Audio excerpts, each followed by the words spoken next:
ايه رايك حضرتك تقضيها بوس وتخرج من هنا عنتر زمانك ولا حد يعرف حاجه؟ حلو قوي اقتراح البوس ده، هايل. وانا بقى هدي لحضرتك يعني اتفضلي. لا المادجت ما بتفرقش معايا، اصل انا واخداها هوايه يعني. لا والله لازم تاخدي الفلوس. يلا هي اجره الميكروباص.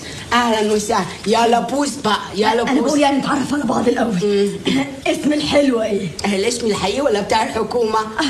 لا الحقيقه يا فندم. عفت الشربيني. ايه هو انت واسمك عفت الشربيني؟ يا بنت اللئيمه بتعملي شغل من ورايا؟ ماشي، وانا اللي عماله اتدلع فاكرك عفيفي. عرفت حاجه عنه؟ ما انت قاعده هنا من الصبح يا حلوه، عرفتي ايه؟ اديني مستنيه ما اشوف ايه اللي هيحصل. في ايه؟ ما تجيبي بوسه يا بنت عفت. بنتراقب اعمل حاجه. يا خراشي وصلنا لقمه الانحراف يا ابله. ايه الجو ده؟ اهلا عفيفي